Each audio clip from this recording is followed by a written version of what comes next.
Hi, everyone. Welcome back to Old Time Rock and Roll. I'm your host, David Tear, where I've been featuring my personal top 3,000 songs of the rock era from 1954 to 1999. And today I'm up to song number 2659, and that one is Earache My Eye by Cheech and Chong. Um, Cheech and Chong, I think most of you guys have probably heard of them. They were a very famous comedy duo. I'll get into them later. First, I want to talk about the song a little bit. Uh, this was one of their first hits, I think. This was their only top 10. It went to number 9 in 1974, and it was featured on their album titled Cheech and Chong's Wedding Album.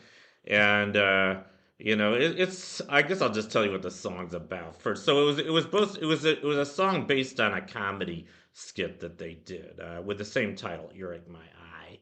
And you can kind of tell what's going on in the record if you listen to it. I mean, it starts, I guess, it's Tommy Chong who's listening to this record he just bought by a fictitious glam rock artist named Alice Bowie. Who I guess is supposed to be kind of like Alice Cooper or David Bowie, because glam rock was kind of popular at the time in the mid 70s. So, he puts on this song as soon as he wakes up. He starts blasting this song, and Cheech Marin is singing it. I guess he's supposed to be Alice Bowie. And I mean, Mama talking to me and trying to tell me how to live. Do do do do do do do do do. I mean, it's very funny, I think, and you know, so you kind of think that this is the song when you start listening to it, but it goes on, and it's a spoof. It's obviously a spoof song. You can tell he's kind of spoofing glam rock, but he's kind of spoofing the whole lifestyle. Like I guess he's supposed to be a drag queen. He's in drag. He's talking about how. Got caught in the locker wearing pantyhose, and his coach kicks him off the team for wearing high heel sneakers and acting like a queen and all this stuff. And then he's kind of laughing about it, saying, "I'm so bloody rich. I'm a big star. I'm worth millions. I only know 3 chords. The world's gonna come to an end. I don't care as long as I have my guitar and my orange hair." It's very funny. I mean, it kind of spoofs what a lot of the glam rock, I guess, was about at that time. I think it's very funny. So he listens to this whole record, and then the dad comes in, and he takes the record off. You hear it scratching, and then the dad, I guess, is played by I don't know who played the dad on the record, but he's a really kind of abusive father. And he's scolding Chong to get out of bed and go to school. And Chong doesn't want to get out of bed, and then he complains. He says, I'm sick. I have an earache. And that's where the title comes from, Earache My Eye. The dad says back, Earache My Eye. How do you like a butt ache? And I mean, it's kind of, I don't know, it's a little bit of black comedy, I think, because, the rest of the song is really about how his dad's kind of, abusing him with all this corporal punishment. I mean, he starts by hitting him, he says this is going to hurt you a lot more than it hurts me, which is kind of a take on what parents used to say. It's going to hurt me a lot more than it hurts you. He starts hitting him, and then Chong's joking about, oh, I didn't even feel anything. Oh, that tickled, or what are you trying to do to me, pervert? I mean, kind of laugh at it, but I don't think it's really funny because I'm not a fan of corporal punishment at all. I mean, I know it used to be very common, even when I was a kid. My parents, my mom used to hit me quite a bit. But I don't think it's right. I don't think it's right for parents to hit any kid with their hand or with anything else. I just don't.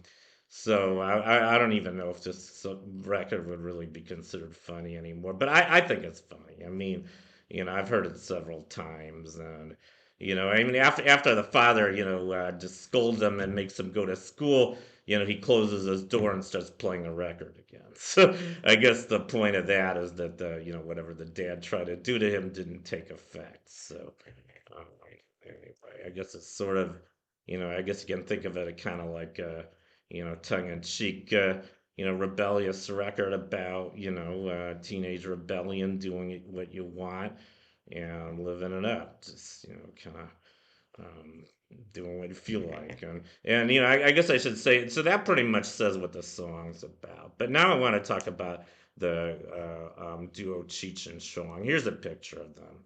And I think most of you guys are familiar with them, like I said. Cheech Marin, he's the guy on the left, and Tommy Chong, he's the guy on the right. I believe this picture is from Up in Smoke. That was their first. Not only did they do songs, but they made a lot of movies. And I guess first I'll just say what all their movies were. And before I do that, I guess I should just tell you, what years they were active. They started in 1971. The first run was from 1971 to 1985, and then I guess they broke up for about 20 years. But then they got back together in 2004, and they're still together. So they've had a very successful career.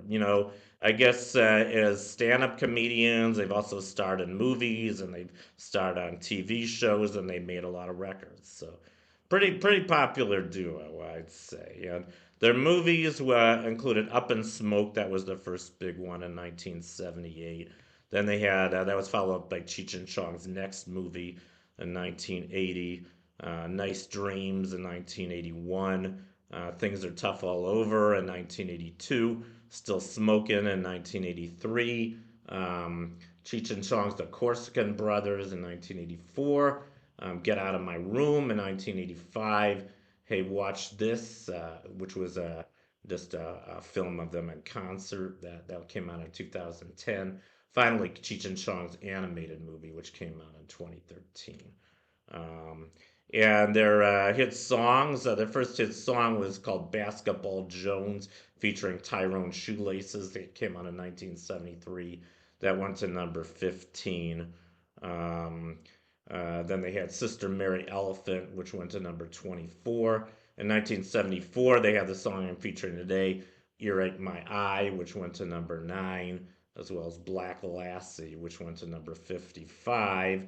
In 1975, they had How I Spent My Summer Vacation on a Day at the Beach with Pedro and Man. That's one of the longest titles I've ever seen. Not the longest, probably the second longest.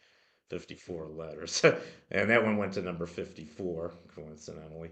In 1976, they had Framed, which went to 41. 1977, they had Blowed On, which I take it was a spoof of Float On by the Floaters, which is a song I really hate. It's not on my list. Neither was Blowed On, by the way. That went to number 41. Finally, in 1985, they had Born in East LA, which I guess was a spoof of Born in the USA by Bruce Springsteen, came out the same year. That went to number 48. So those were their hits. And, I think they're a very good comedy team. Most of their comedy is based on getting high. I don't mind that. I don't have a problem with that. I guess a lot of people did. And I know. I guess I just want to mention one more thing. Here's the poster for the movie Up in Smoke. The first time I saw this movie, I saw it when it came out in 1978. I was laughing my head off. I mean, I don't think I'd ever laughed so hard in my life.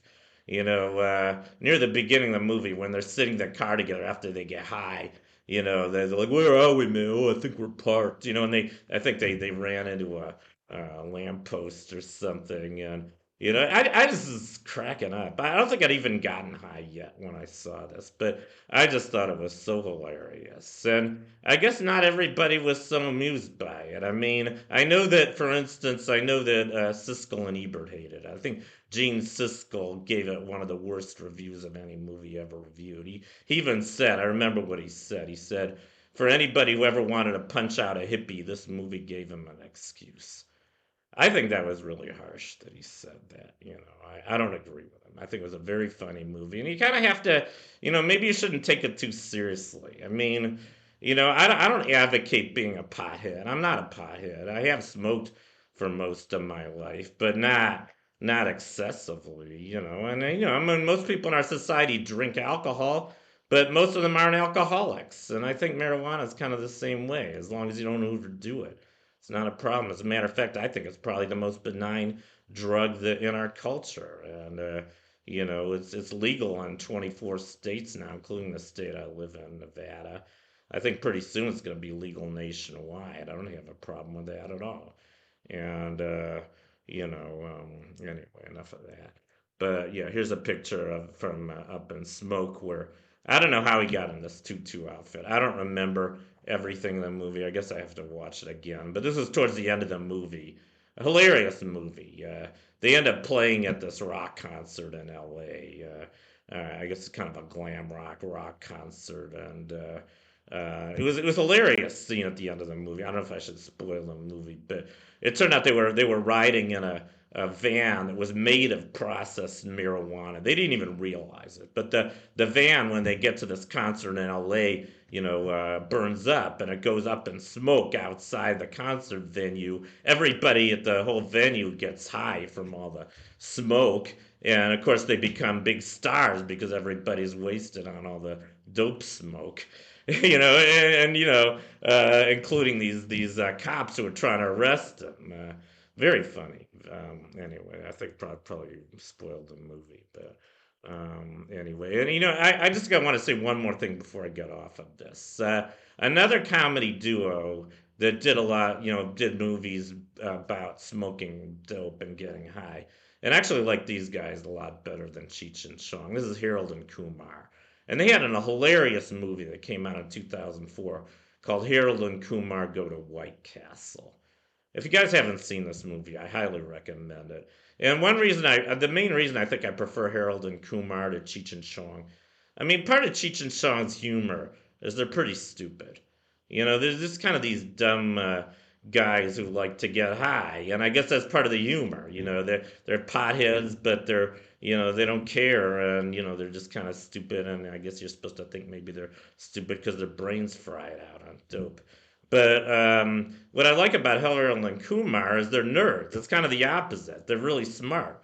They're these big, kind of genius teenage nerds, but they still like to get high. I mean, that's kind of their thing, and I can relate to that a little bit better. And if you don't smoke excessively, I don't think it's gonna destroy your brain. I mean, I've smoked for as much as 3 times a week. Not my whole life. I've been smoking dope since about 1980, off and on, different times in my life. I'd say for the last 40 years or so, I've probably smoked on the average. If you average everything out over the last 40 years, I've probably smoked about maybe 1 or 2 joints a month, the equivalent of that. And I don't think it's affected my brain that much. I think I'm very sharp still. I can still multiply 2 3-digit numbers in my head. Not only that, I've become a lot more right brained. I understand society a lot better than I ever used to. So I think I'm pretty goddamn smart, even though I have smoked a lot of dope. So I think it's kind of a myth that dope destroys your brain. Sure, if you're a pothead, it can. But if you just do it in moderation, it's not a big deal. Same with alcohol. Anyway, enough of that. Anyway, that concludes my profile on Earache My Eye by Cheech and Chong. Thank you guys for watching. Long live rock. And I'll see you guys next time. Bye.